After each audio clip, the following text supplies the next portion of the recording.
Sudah siap Mbak Bening? Sudah. Ya, untuk mengawali kegiatan pada siang hari ini, kita membaca basmalah bersama-sama ya. Bismillahirrahmanirrahim. Ya, hari ini kita akan belajar tentang tema 4, tema 1, organ gerak hewan manusia, subtema 1, organ gerak hewan, pembelajaran ketiga. Ini udah pembelajaran ketiga dari kemarin ya. Muatan pelajarannya kali ini PKN, IPS, dan Bahasa Indonesia. Bacaan dulu. Sebelumnya Mbak Bening udah pernah dengar Pancasila? Pancasila adalah dasar negara Republik Indonesia. Ya, pintar sekali ya. Ini tak kasih bacaan tentang Pancasila ya Bunda. Nih, baca ini yang atas ini. Pancasila sebagai dasar negara Indonesia bukan lagi suatu hal yang baru bagi masyarakat Indonesia. Dari zaman dahulu, nilai-nilai Pancasila memang sudah terkandung dalam kehidupan sosial budaya masyarakat kita. Nilai-nilai tersebut telah meliputi berbagai aspek kehidupan dan masih tetap dipelihara sampai saat ini. Nilai-nilai Pancasila perlu sekali kita kembangkan dalam kehidupan sosial budaya. Hal ini dimaksud agar tercipta suasana yang tenang, sejahtera, damai, dan aman. Tanpa nilai-nilai tersebut kita tidak akan mencapai semua itu. Nah, Pancasila itu kan ada berapa Pancasila? 5. Nah, ada 5 kan. Kita ulas satu-satu ya. Dari ini dulu. 1, nilai ketuhanan yang Maha Esa, yaitu ini dibaca ini sampai sini. Ini dibaca dulu. Beriman kepada Tuhan yang Maha Esa sesuai dengan agama dan keyakinan yang dianutinya. Ya, jadi di Pancasila itu yang pertama itu ada ketuhanan yang Maha Esa. Di Indonesia ini kan ada berapa agama? 6. Nah, kita itu sebagai warga Indonesia itu boleh memilih keyakinan masing-masing sesuai yang dianutnya, tetapi tetap mengutamakan asas Pancasila. Nilai yang terkandung dalam sila menentukan kita untuk saling menghormati. Jadi kalau kita berkumpul ada satu teman kita yang tidak seanut agama dengan kita harus menghormati. Dan saat teman kita yang berbeda agama sedang beribadah, itu kita harus menghormati. Terus selanjutnya ada yang sila kedua ini baca dulu. Nilai Kemanusiaan yang adil dan beradab. Setiap warga negara hendaklah mengakui persamaan derajat, persamaan kewajiban antara sesama manusia sebagai atas kebersamaan bangsa Indonesia. Dan persamaan hak dengan menjunjung tinggi bersama derajat hak dan kewajiban. Nah, yang kedua ini kan dijelaskan kemanusiaan yang adil dan beradab. Jadi sebagai warga negara yang baik kita harus adil kepada sesama. Kalau ada orang ini, contohnya orang ini, ada orang yang pengemis yang masih membutuhkan, nah kita harus memberi kalau kita ada rezeki. Nah, selanjutnya ada ini apa ini? Ini apa ini? Gotong royong. Gotong royong. Nah, ini nomor 3 dibaca.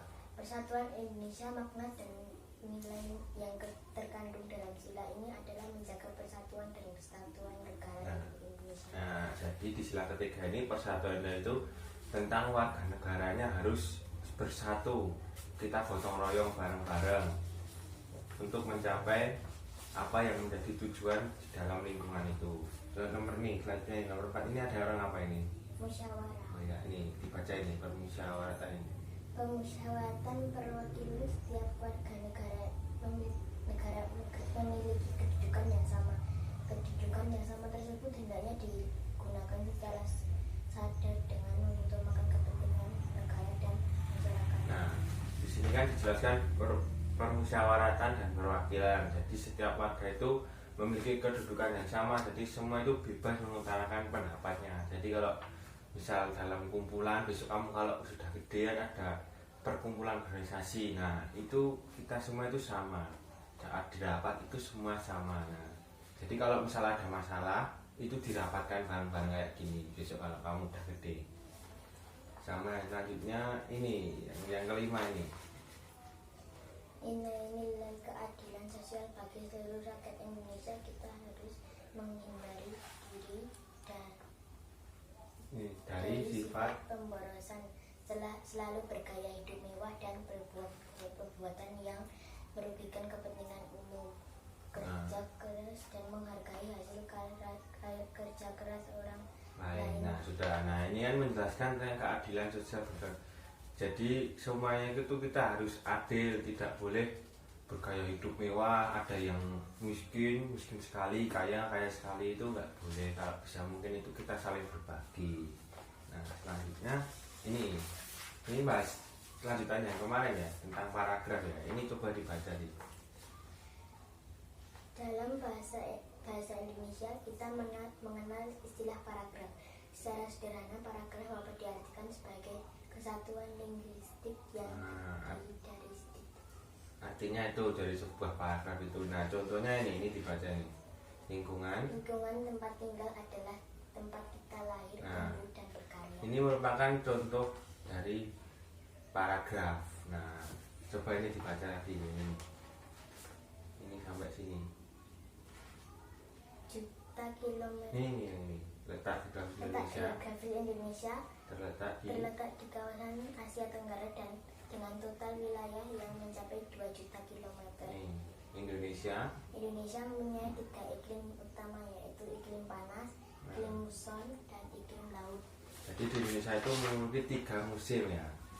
Sebentar tak kasih soal ini dijawab yuk, tak bantuin ngerjain.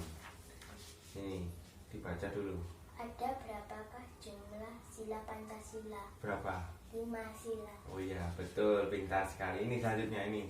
Sebutkan isi sila Pancasila yang ketiga. Apa yang ketiga? Persatuan Indonesia.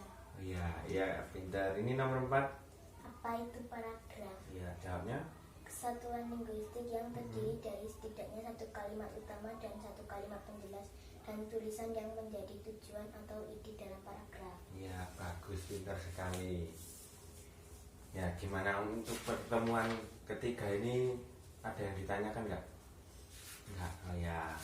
Besok masih ada satu pertemuan lagi ya, pertemuan keempat, disiapkan.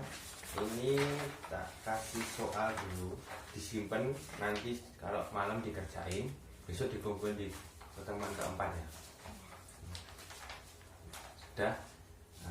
Sebelum kita akhiri kegiatan hari ini, mari kita mengucap alhamdulillah bersama-sama. Alhamdulillahirabbil alamin. Jangan lupa ya.